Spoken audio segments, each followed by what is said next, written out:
right. Okay. Well, thank you, Bruce. Thank you for the invite, and thank you for putting this together. And I'm happy to share my story. Basically, I was 18 years old and looking for a summer job out of high school. Okay. I started until May 6, 1968. One might think that, well, out of summer, out of school, it's like June, right? Well, I was one of the last of the midterm graduates.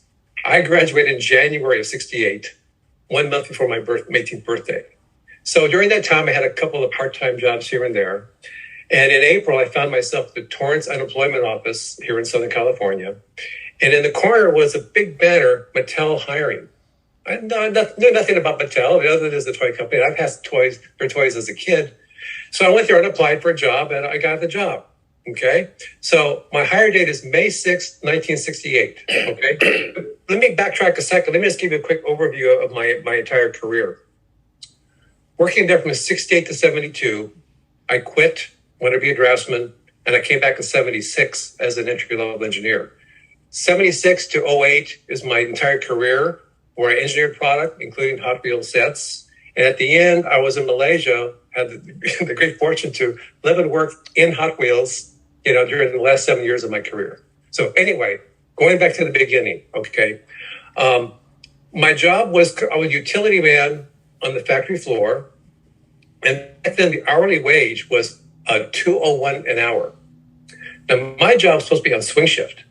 So I got a 7-cent shift bonus. So I got the 50 raise of, my hourly rate was $2.08 an hour. Okay. I'm on swing shift. And this is the first time as an 18-year-old kid, I'm in a factory seeing the entire operation. And it was kind of impressive. Okay. One of the things that comes to mind as far as remembering things, the sense of smell is pretty strong as far as bringing back some memories. So there's two distinct smells that I remember from those days. The first is the smell of propane from the forklifts, because the factory was full of forklifts going everywhere, moving, finished goods back into stores and moving, raw product out to the assembly line. So there's a hustle bustle of that throughout. The other memory was this smell of plastisol in the rotocast department. You guys know what rotocast is? No.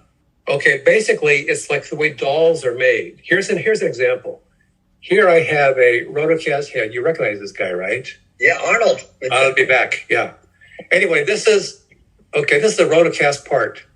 And the way it's the mold is empty and is filled with this material called plastisol, which is vinyl.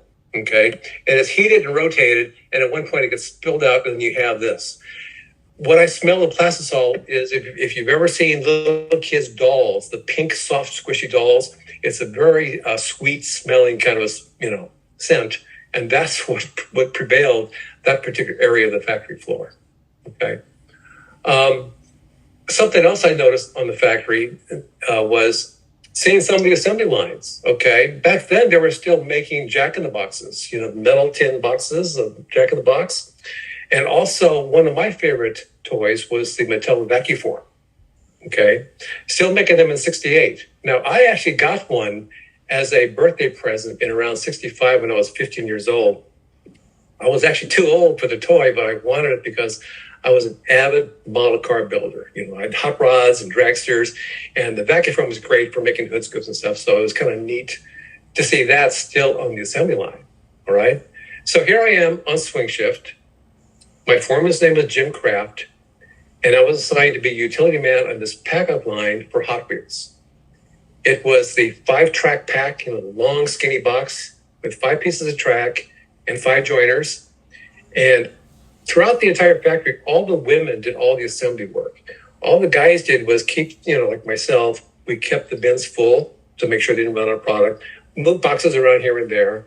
Men worked in the plastisol department because it was very labor intensive and such, and in the warehouse for the most part. Otherwise, women did all the assembly work. So here I am keeping the bins full and everything. And I noticed, our foremen, they wore white shirts and ties. And there was a young kid that worked for him. His job title was a PCA, Production Control Analyst. And his job was to basically take all of our time cards, because we punched the clock, okay, and they did some paperwork, and he would write, I guess, fill out paperwork to get information or get material from stores into the line and vice versa. And I thought that was a pretty interesting job for admin, a very simple job. And said, here I am at factory, and I think one day I'd like to move into the admin side of the business. So I just kept that in mind. So anyway, I'm in factory for a while, and because I'm hourly, I had to join the union. And the union was the United Rubber, Linoleum, and Cork Workers Union. Don't know, but that was it. All right. And so if anybody wanted to move up the ladder in the factory, it was all done by seniority. Okay. And so after a few weeks, there was a job posting, and I put my name on it. It was for utility man in the warehouse or in stores. So I got that. So for the next few weeks, I actually worked in receiving inspection, where new parts are coming in.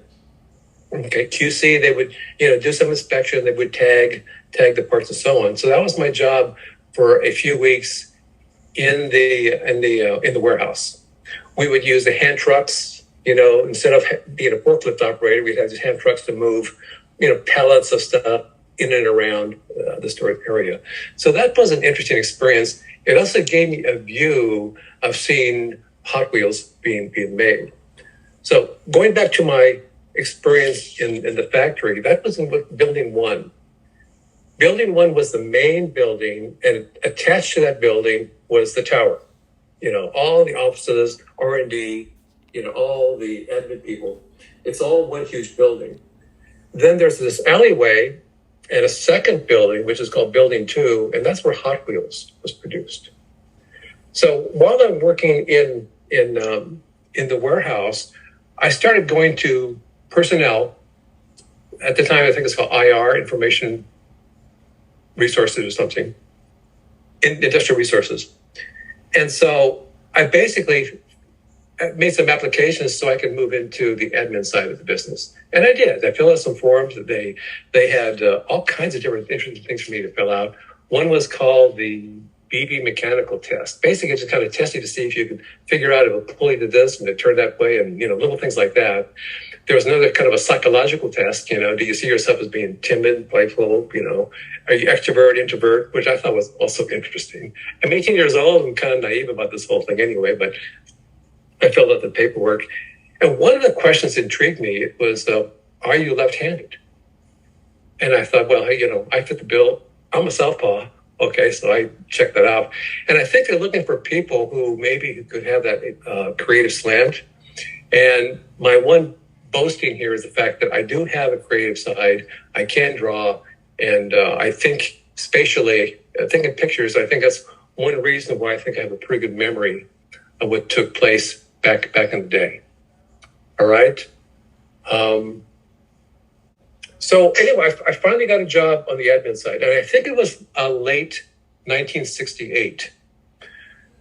So the job I moved into, I went from the lowest level job in the factory, being a utility man, jumped into the admin side, going from hourly to salary, also at the lowest level, and I was an expediter.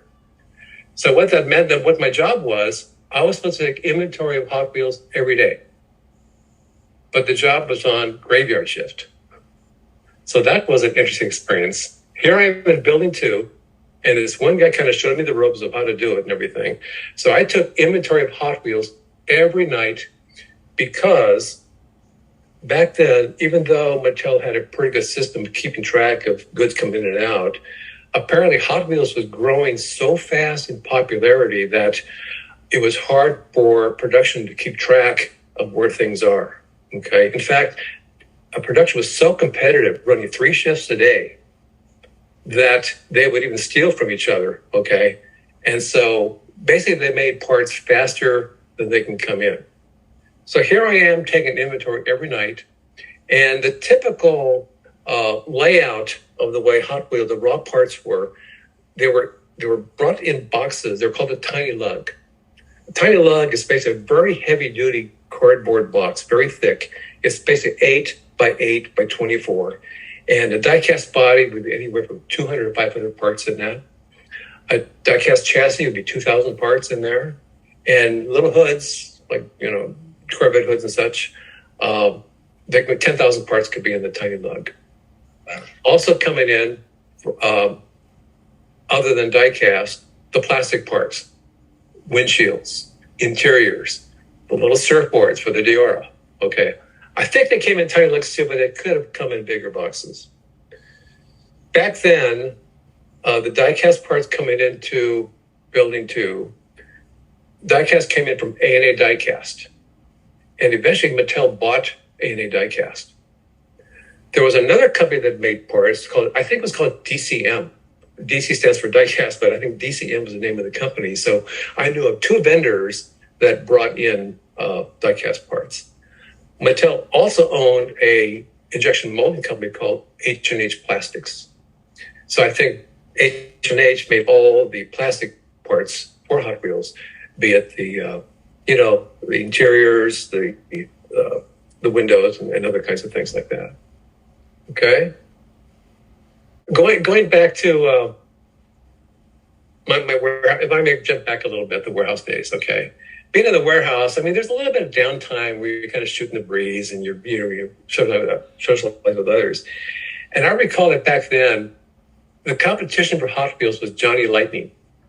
Ring a bell? Mm-hmm. Johnny Lightning? Yeah. And so I think Johnny Lightning, they claimed to be the fastest car and so on. And of course, we were faster, I think. So I think somebody put together a little race, side-by-side race with our orange track, okay, Johnny Lightning versus Hot Wheels. And I don't know this firsthand, okay, but Hot Wheels won the race, but I heard that they pulled off the ABS wheels, and the car just ran on the little Delrin inner wheels going down, and it still beat Johnny Lightning. That's the story that I recall hearing. I thought that was kind of that. Yeah. And talking about the orange track, the track came in from a vendor. I think they were in the City of Industry, which is 40 miles away. Kirk Hill Rubber. They made the Hot Wheels track, and apparently it was very proprietary. We would go visit Kirk Hill, but they would not show us how it was done. It was a very proprietary deal how they made the track. And tracks would come in these nice big boxes, 500 pieces of track per box. And one time, this is when I was in the warehouse, the Kirk Hill vendor, the truck came in to deliver a bunch of boxes, and apparently had one box too many. And he didn't want to take it back. So he pulled me aside and asked me, hey, would you like a box of Hot Wheels track? I'll give it to you, just to put in your trunk. And, I was kind of naive. I'm 18 years old, and I didn't want to take any chances. So I declined taking a box of 500 pieces of Hot Wheel track home, which I could have, but I didn't do it. What can I say? So my job, again, as an expediter, was taking inventory of Hot Wheels every night. And it wasn't just the raw parts that come in, be it die-cast and such. It's also some of the intermediate steps. Sometimes there's a pallet full of painted bodies, or there's painted bodies that have been paint ops, like headlight paint or grill paint, that sort of thing, or taillight paint. Or chassis, where either they're raw chassis or there's a bunch of parts that are chassis with the staked wheels in place. This is a subassembly. So all of these had different part numbers. I had to keep track of all these things.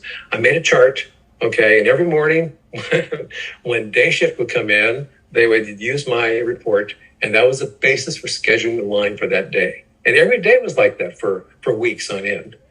And I do recall that I was working graveyard shift in July of 1969, because I remember one of the foremen, in his office, he brought in a TV set, and we watched part of Neil Armstrong's moon landing at 2 in the morning. So that was kind of fun. Maybe now that you're at 1969, maybe I'll open up to a couple questions if people have questions about the factory. Oh, sure. I'll start off with just one question. Can you give me any idea of the volume in 1968 of how many Hot Wheels you think they were making? Any idea of, were they thousands of parts a night, hundreds of parts? Any idea of any numbers to put in perspective? Because we know they supposedly made, millions that first year. Do you have, what was the daily production?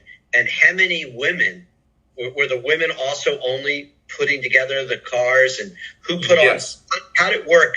Somebody put the chassis together and riveted? And after did somebody put the parts together, then somebody riveted it? Did somebody hand paint, the taillights? And any color on that, just to how these first cars were made? Okay. I cannot speak to volume. Okay. All I know, it was a hustle bustle environment. They were making a lot of cars. I mean, every day, it was like daily. It was like looking at a different kind of a warehouse as far as parts, because by morning, they'd be using them. The next day, it's like a different batch. It's a whole new thing to inventory. And sometimes, it's not a perfect world. Some of these boxes get mismarked. So for at least a week, there's this one box I saw, which a partial, and the part number, I knew it was Barracuda hoods. Okay. And it wasn't quite the full 10,000, but I estimated 8,000. And for a whole week, that's on my inventory. So by the end of the week, as I'm leaving, or about 7:30 in the morning, when I'm about ready to leave, one of the foremen came up to me and said, "Hey, Mike, where are these Barracuda hoods? They're on your inventory, but I don't know where they are." So I went over and showed it to him. Sure enough, there they were. But you know what? They were Corvette hoods. They weren't. The part number was mismarked. Yeah. Things happen. Okay. And last question for me. Did they only make certain cars certain days in the beginning, like Camaros one day, or are they always making a variety of the first 16? I think because of the idea of whatever they can bring in, they would make.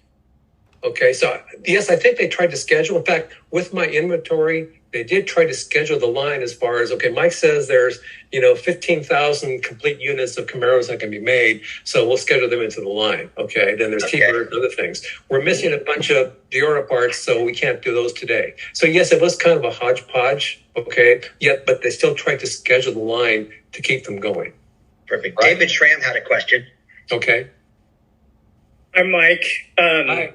Nice to meet you. This is wonderful. Great. So I have a question. You mentioned AMA Diecast. Yeah. Are those the companies that did all the diecast material and sent to Mattel, and then it was made put together? Or at Building 2, was there any production of parts, or was that all outsourced? Okay. The answer is kind of yes and yes. All right. A&A Diecast, they made raw diecast parts. Okay. And if I recall, in the early days, okay, before we had the Brandsburg paint system in-house, okay, we brought in painted bodies. So that means that before parts came into receiving inspection or the docks, they were not only die-cast, but they were plated. Okay. And then they were also Spectraflame painted. At some point, Mattel installed the whole big painting system. And I have pictures of that, not from back then, but I can share with you at least how the whole thing worked. Okay. Oh, that's great. We'd love to see that. Yeah. So does that answer your question? Yes, it does. Thank you. Okay. Going back to A&A Diecast, I had a chance to visit that outfit one time. And it was hot. It was an environment. You see these machines going like, they crank out parts like 500 shots an hour. They're very fast. They're, 5 times faster than injection molding. It's just a really fast operation for diecast. And I had heard from somebody talking as we're traveling that, back in the first year, somehow somebody knew that these were going to be popular. Tell me if you guys have ever heard of this. Pioneer Warehouse. Does that ring a bell? Yeah. Okay. Apparently, I was told that they were going to store pallets of diecast parts and put them in this place called a Pioneer Warehouse, just for the sake of locking them in there, locking it up, and decades later, open it up because there'd be collectible items. All right. Now that's what I heard. That's what we were told. Now think about the volume of Hot Wheels and the need. You know what? Screw that. We need to make parts. We need to make toys because kids want them. But I don't think that ever happened. But there was interesting thought that they actually talked about, storing some of these raw parts just for the sake of decades later, bringing them back to show them to collectors. Well, that means I have to start looking for Pioneer Warehouse tomorrow. Okay. Okay. Do we have any other questions from people in this early era? Just jump ahead if you have any. Look, hi, Vince Carnival from Sydney, Australia. Very delighted to be included in this little mini forum. Me too. Obviously, we are very we're in the same league of fascination about what it must have been like to be working in those in the building 2 and in the factories and seeing them rolling off production lines. I could think of a myriad of questions, but just one that comes to mind.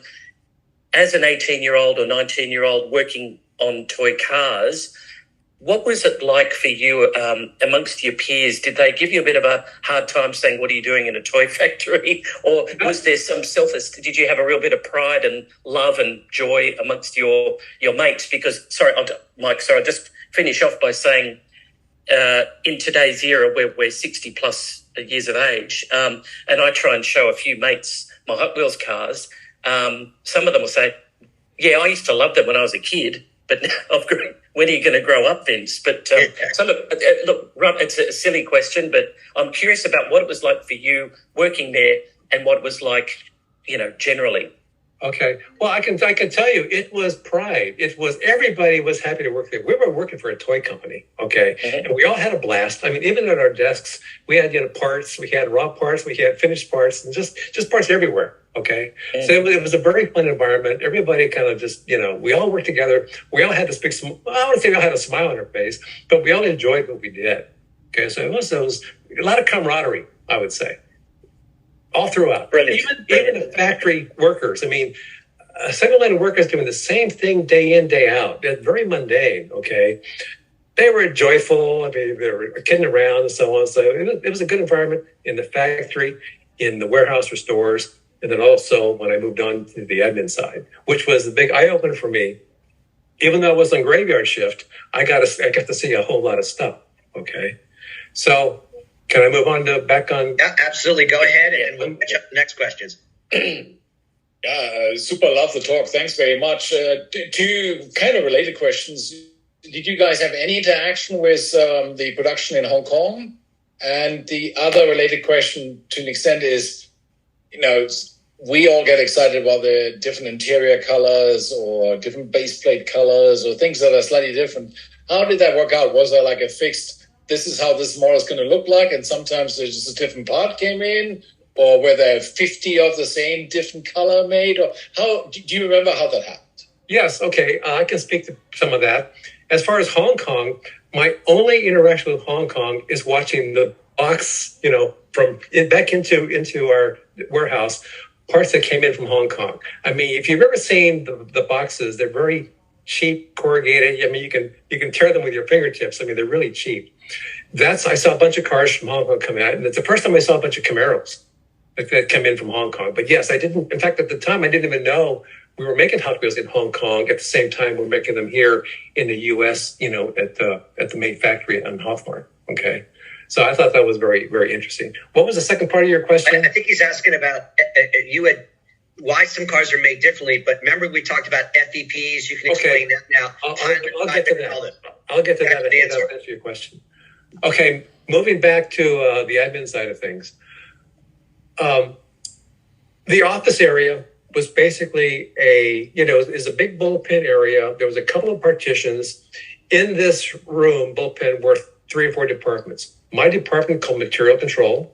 We were in charge of, scheduling the lines, bringing in inventory, managing that. Quality Control was there, QC folks. IE, which is Industrial Engineering, and then LE, which is Liaison Engineering.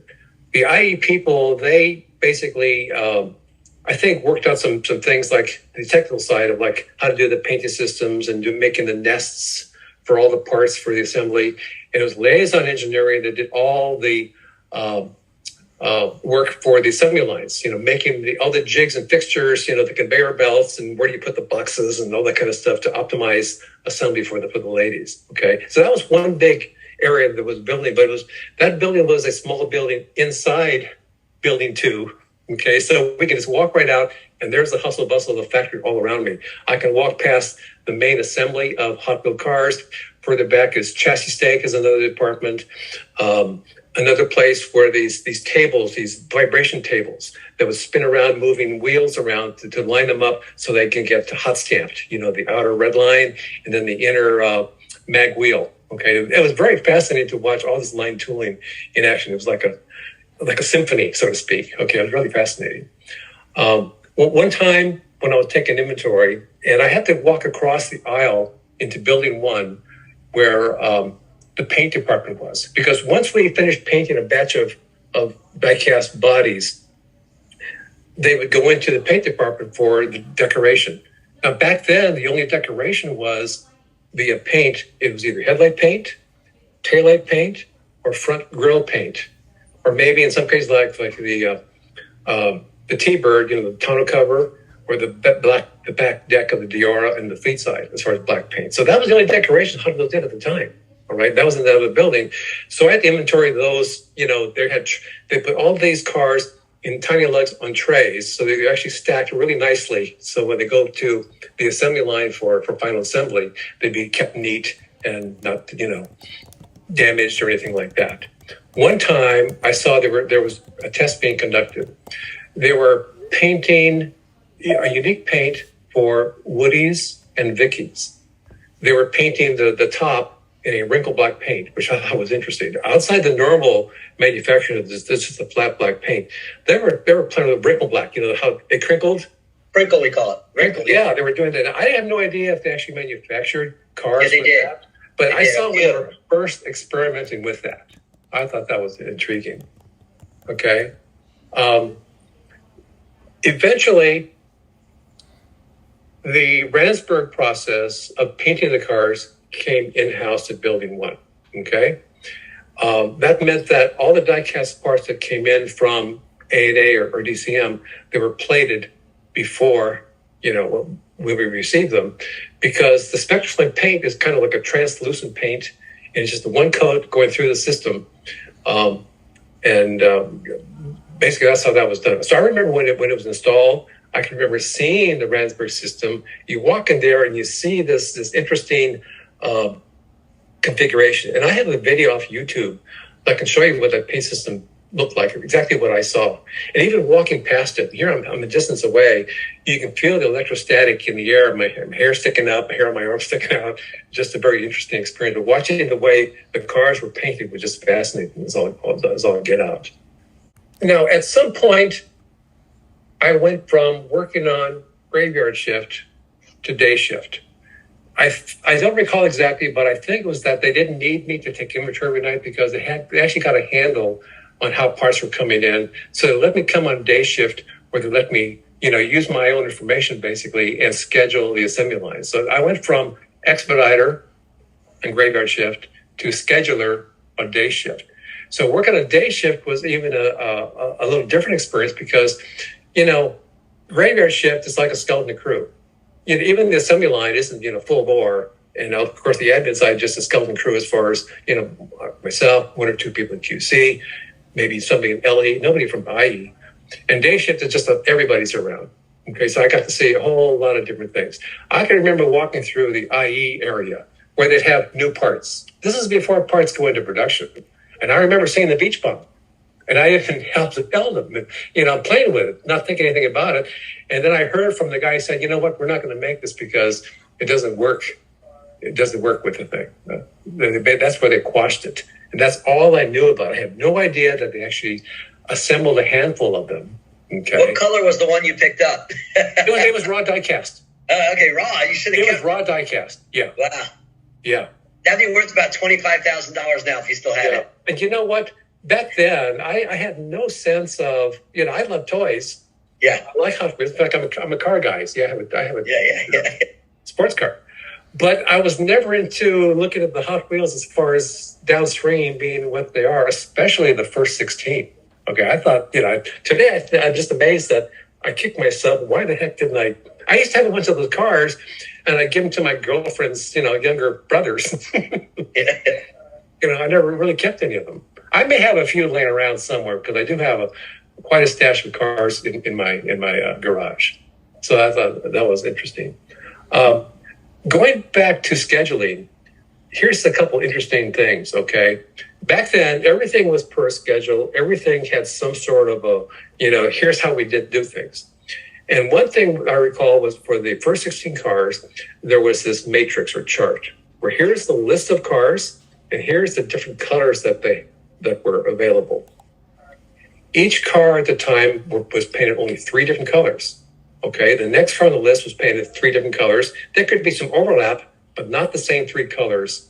Okay, so there's this mismatch, or this mishmash of cars and colors. Okay, so one of the things that takes place in production is sometimes they make mistakes.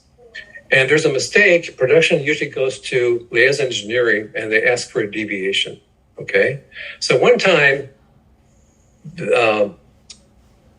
manufacturing, they painted a whole pallet full, I think they were Barracudas, it might have been fleet size, in orange, and a pair that wasn't on the list. In other words, if it's rejected, that means either the parts are scrapped or they're reworked if it's worthy to rework the parts. And so, again, Hot Wheels are so popular that they don't want to scrap anything. So they accepted the deviation. Okay, for this pallet, we'll accept these cars being in an incorrect color. All right? Well, a little while later, the same thing happened again. Not with that car, but with another car, where that same thing where they screwed up and they painted a bunch of cars the wrong color. So after that, I think somebody came up with a cost reduction. It was deemed, okay, now every car, every color. It doesn't matter.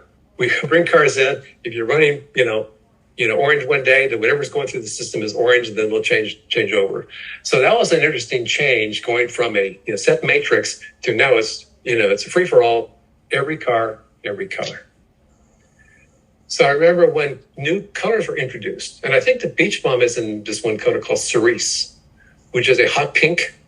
Only on that one prototype did they make it pink. I think they made the VW and the Pythons. So Cerise is I believe the hot pink color, correct? Okay. I remember when that color first came out, okay? And 69. There was a big pallet full of T-Birds that were painted. And the 57 T-Bird, okay, little round taillights. And so here, these painted Cerise bodies go into the paint department for painting the taillights. And then it was noticed that, you know what, you don't really see the red taillight paint on cars that are Cerise. So it was deemed now, let's make a change, that any car that's painted in Cerise that requires taillight paint no longer needs taillight paint. So I'm convinced that somewhere out there, there's a bunch of T-Birds that have taillight paint in, Cerise, or maybe some that don't. So that's something that... Was that hand-painted, the taillights, or was that by machine? Actually, it was hand-painted. The ladies, actually, they had these little spray guns, okay? And they would hold a car body, okay, basically with a mask in front of it, behind a mask, like with a hole in it, and they spray it and they put it down, get another one, and like that. But what other parts were hand painted? What other parts? So the top of a T-Bird black, was that hand painted or all of them? Yes. Really? Okay, yes. That's good to know. All the decoration was hand painted, or we had the spray paint, but it was all done by hand. Okay. Hey, Mike, how do you before the days of Campo pad printing? Yeah. Sorry, excuse me. How do you explain the overspray of an engine? I know that is, I suppose it's an error, but perhaps you could shed some light on a overspray of an engine bay. Well, I think, the way that back then, all the cars had a little working feature. They all had basically the hoods that come up, And then when the 4J or the Chaparral came out, you had the plastic little, fin that moved or something like that. Diora had the 2 separate surfboards. But for basic cars, like the first half dozen, the Cougar, T-Bird, Camaro with a hood, there was a staking operation that basically pinched the hood. So, the first time you open it, it's kind of hard, then it kind of eases up over time. So maybe it's possible that some of these hoods were maybe a little bit loose. So when they're in the racks to get painted, because you paint the whole car body with the hood after it's been staked, okay, that it could have been open and you get some underspray in there as well. It's quite possible. Okay. Again, sure. I'm from the observer side looking at this stuff, so I'm not at the technical side, where that's taking place. But I can, speak to that to some degree. All right. Thank you. I remember when the VW Bug first came out. That was like everybody wanted to see the Bug. Okay. Let me go back to the scheduling. The way it worked was when a new car was coming down, i.e. when they see these raw die-cast parts, they make sure the parts fit together. If the body doesn't fit the chassis, if it's too tight or too loose, they have to make some adjustments to the tooling so everything fits just right. And then once they do that, they're happy with the parts. They do what's called an FEP, which is a final engineering pilot. And what that means is the engineers, they take a handful of parts and everything, and they could be interiors and, in the wrong color, doesn't matter, okay, because they could shoot some of these plastic parts in another color just for the sake of testing them without really needing to worry that they have to be the right color, like in the case of the Python, be it, white or black. Once they're happy with an FEP, and it is going to run anywhere from 25 to 50 units, just it's by hand. It's just the engineering side, and I think they use line tooling. That means that the IE group, they make these little epoxy nests where they can put a car body, on the nest like so, and so when they do the assembly, everything works in concert. Once an FEP is finished, within 2 or 3 weeks, they go into what's called a production pilot. What that means is it's basically the same as an FPP. The difference is it's done on the assembly line with female assemblers doing the work, doing the pack out. And at a production pilot, they're only supposed to make 2,500 units. And that's used, again, for an initial evaluation. They would take the 2,500 units, and they're all also packed out on the blister card with the blister and everything, as if it was real production. If that went well, then by schedule, they're supposed to wait a week or two and then go into production.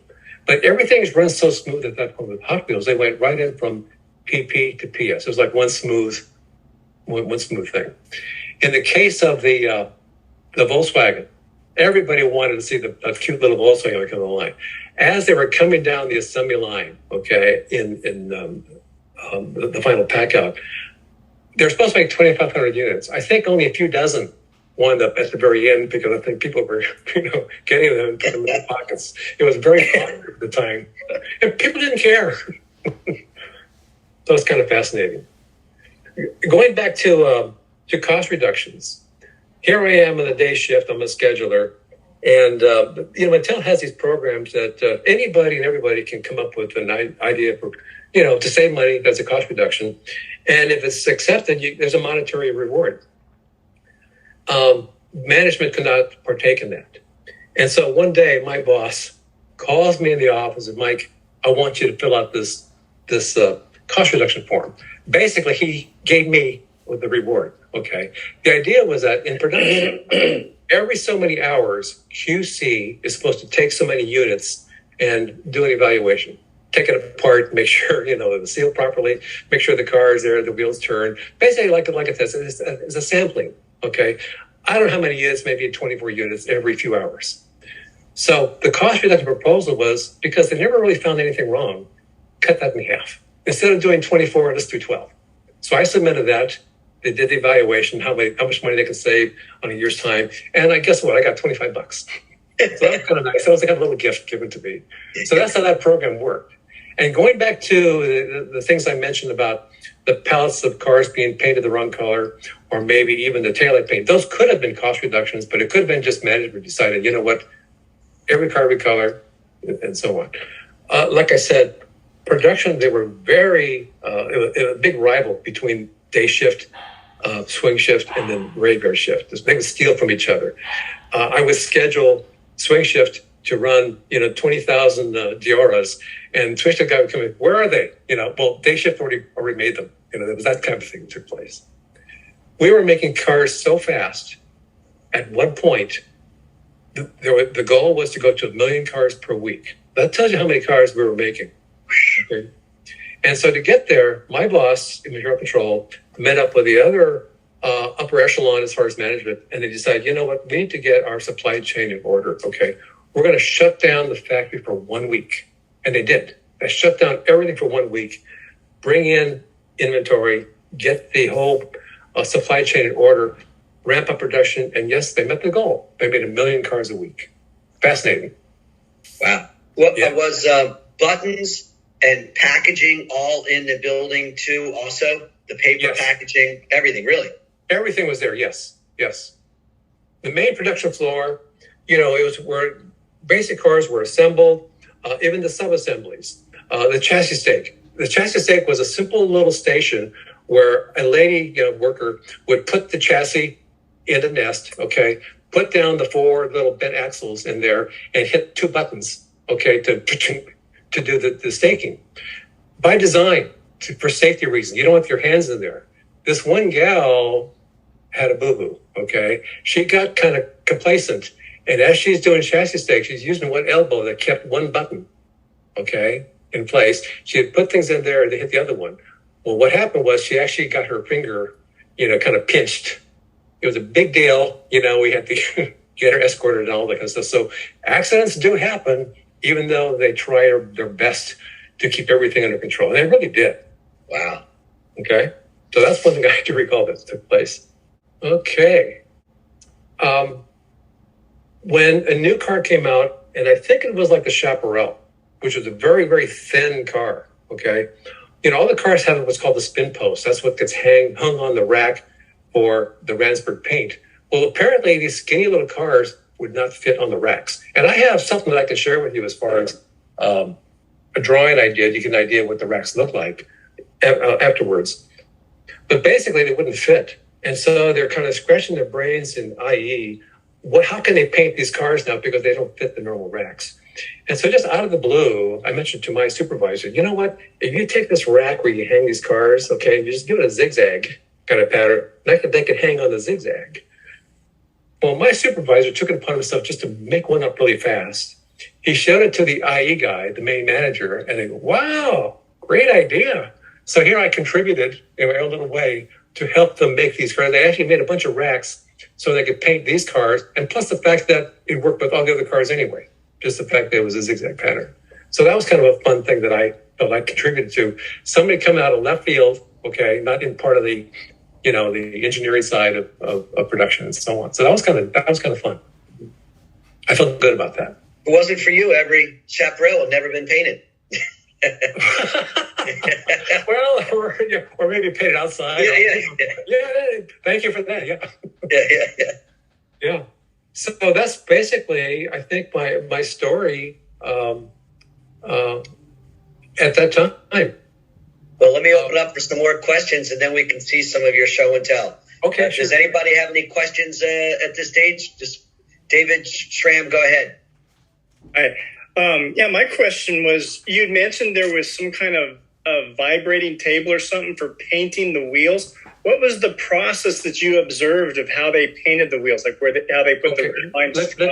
Let me restate that. Okay, these vibration tables are round, and I can probably get some future time I can share with you. There's also YouTube videos for that sort of thing.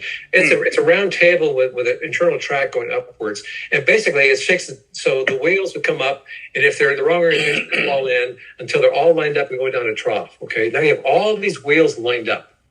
At the end of that is when the hot stamping comes in, and they stamp the inner, the 5-spoke, and then they stamp the outer red line. So they're all lined up. This is after they go through the vibration table. They go through like a little tube. They're all in the correct orientation, and this vibration table does that automatically. It puts them all in the right position. Nuts and bolts are done the same way. Interesting. Thank you. Okay. Any other questions from the collectors out there? Do you know if when they changed paint colors, if they spent a great deal of care in cleaning the system and flushing it out before getting to the next color? I cannot answer that, but I assume so because I've never seen a problem where they went from one color to another. And I can also talk about the new stuff done in Malaysia as far as how that's done, because it's a kind of a different system. But back then, I think it was a very smooth transition from one color to another. The way they would leave empty racks and they would change the paint and they go from one color to another for another run, another batch. And do you remember where the paint came from? Was it? I know it was a major company. I forgot the name. But okay, I have that written down somewhere. Okay. Mike, I'm curious. Were you involved at all in any of the overseas production, in Venezuela and then when they moved stuff to Milky in Argentina or the UK? Were you involved in any of those as advisor or knowing something about it? Not back then, but yes, decades later, okay. No, back then, just working as an admin, okay, scheduler in material control in Building 2, all I could see with my world was, Hot Wheels being manufactured there, cars coming in from Hong Kong on the dock, already finished goods would come in. And I think what they would do is they'd pack them out in the assortment, so many of these cars, so many of these cars, and so on, versus the way they do the pack out now, as far as the master carton. Okay. But as far as anything outside of the U.S., I cannot speak to any of that, really. And when the cards were made, we've seen shipping cartons of 72 cars in a case, et cetera. They would make those cases and package them there, the 72 and 96 cars, and all the packages then would be shipped out in individual boxes like that. Is that how they did it? Yes, pretty much so. Yes. Even if Kmart ordered 10,000, they still had them boxes of 90 at a time or whatever. Yeah, there were 72, I think, initially. Yeah. Okay. Yeah. Interesting. Mm-hmm. And I think, if I recall, back then everything was systematic as far as 6 Camaros, 6 T-Birds, that sort of mix.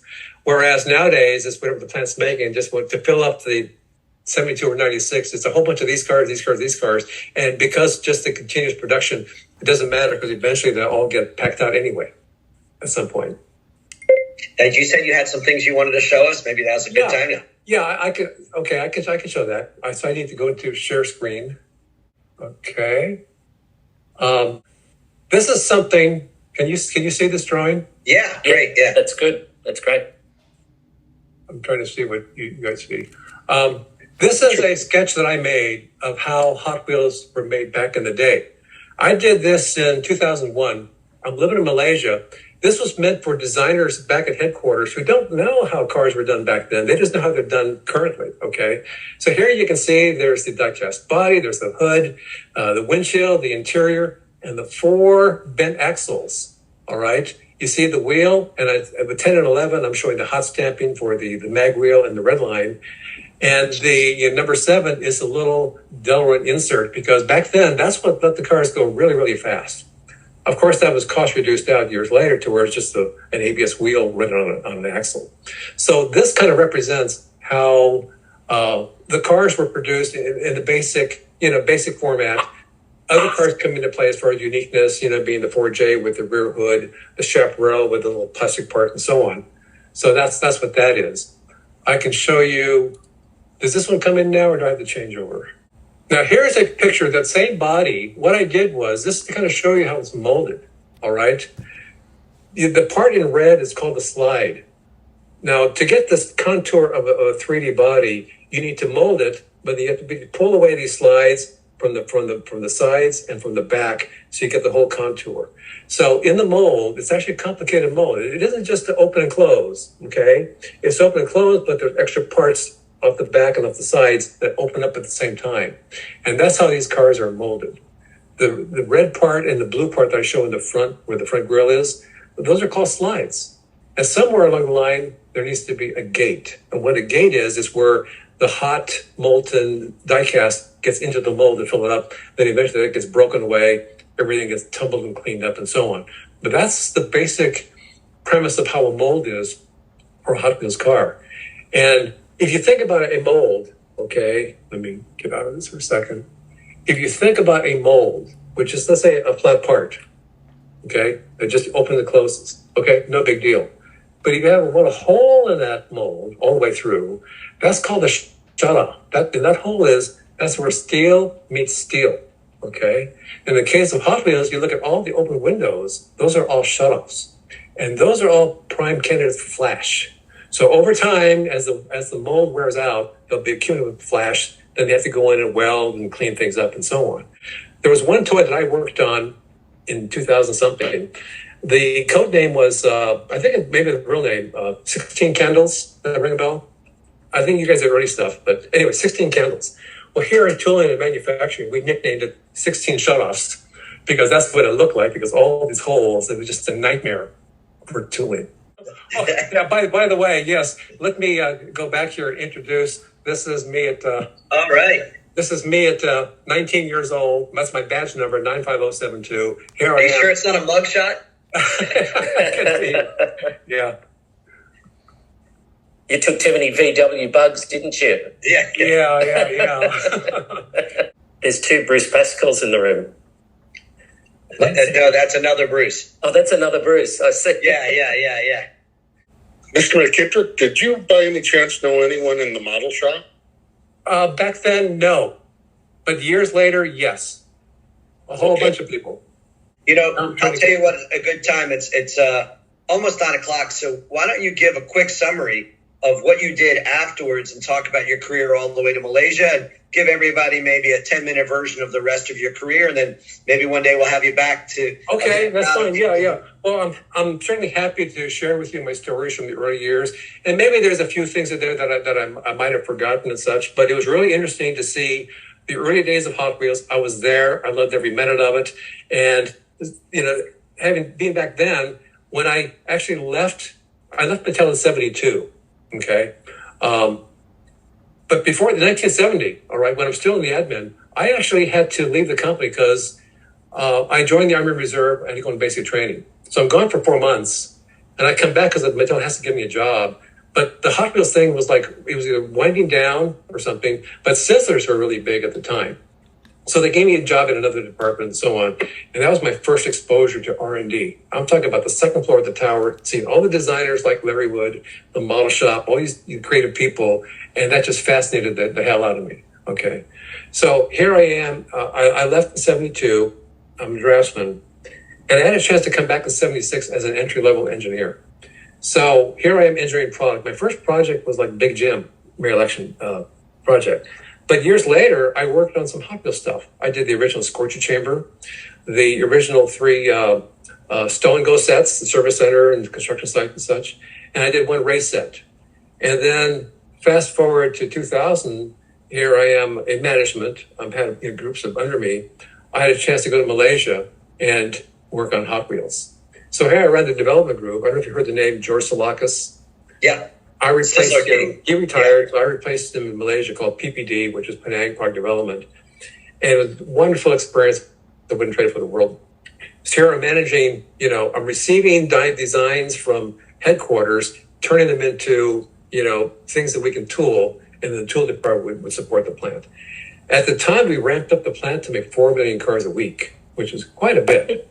In the turnover of new tooling, it didn't matter if we made new tooling or not, because tools would run out of steam. They had to just remake tools. I think die-cast parts lasted 1.5 million, shots or parts. Plastic parts lasted 2 or 3 million parts. But after that, they would make new tools just to keep things going, provided they were still in the line. Certain cars like Vets were quite popular, so that always stayed in the line. So I would bring in new cars into the mix. And I also worked with the sister company in Bangkok, MBK. They also did die-cast, but they did the other kind of die-cast. They did monster trucks, they did the larger scale cars, and they did the NASCAR stuff. Okay, so we supported them with die-cast as well. So during my stay in Malaysia, they also gave me the tool shop. So under one roof, I was able to combine engineering and tooling, and it became MDT, which was my organization there. And again, that was the best experiences of my life. So I had a chance to work on a lot of cool stuff. And we tried to work with design because we knew there was a big community of collectors out there. And so we would brainstorm things like, well, what if we packed out a bunch of cars without paint and just a die-cast, just 3,000 or 4,000 of them. Now that's a collectible item, right? Yep. So I had an idea of, since the way Ransburg painting was done in Malaysia, it's actually a 2-paint process. The paint is more opaque, it's thick, it actually goes through the system twice. It goes through 1 coat, then it goes through a 2nd coat. And what they do is when they change colors, they basically have 30 racks that are empty. Okay, they still continue to run through the system, but 30 racks are empty. And then they change paint, and then by the time the new paint's in place and running, okay, the new cars that are on a rack get painted. So I suggested to the plant, let's try something different. Okay, let's not empty those 30 racks. Let's leave them there, but let's change colors. Let's change from yellow to red. Okay, I want to see what it looks like. So the idea was that somewhere along the line, you can see cars that go from a yellow towards a red and so on, and everything in between. Well, it was a good idea, but it really didn't work out because the paint was too thick that it left like little dots. An example would be if you look at the inside of your oven where it's like blue with the little white dots, You know what I'm talking about? Yeah. That's what it kind of looked like. So it wasn't really it was a good idea, but it just didn't pan out to go a transition from one color to another, which would have been an interesting collectible item for you guys. Yeah. Well, this has been awesome. I want to make sure I got any more questions that anybody can answer. Anybody have any questions? We have 15 people on at the moment. Okay. Look, I just had another very random question. The Camaros and the variation of base, the kidney base and the tabbed base. What was that a deliberate thing? What's the story behind that? I'm sure Bruce may know, but some of us may not know. Again, I don't quite follow. What? Well, actually, I'll answer part of it, Vince.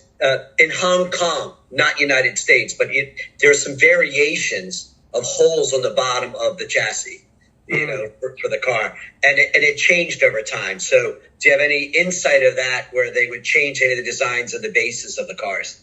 I think I would just take a guess. Okay, I can't really answer for sure, but I think for things like in the interest of improving production, where they currently have a method of staking the axles in place, you know, maybe they also did one where they did shutoffs, you know, little holes, little steps at the chassis. So instead of doing a stake, it basically, you know, push the wire in to let it grab as far as assembly, that kind of thing. So maybe some of that might come into play as far as those kinds of running changes. Okay, take a design, you run it, but you know what? We're going to make an improvement, so we're going to make some changes, and so we can run it again. So, Vince, the short answer: there are probably 3 or 4 people who got $25 rewards. Yeah. You know, and going back to variations, you know, back when we're doing, like I mentioned, from either FEP or even PP, sometimes they'll just have a box of interiors of a different color. They don't care. They don't make sure it all fits.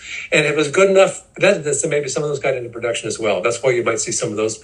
Thank you very much for doing that. We appreciate that, because that's what we love. David raised his hand. David, you have another question? Yes, I do.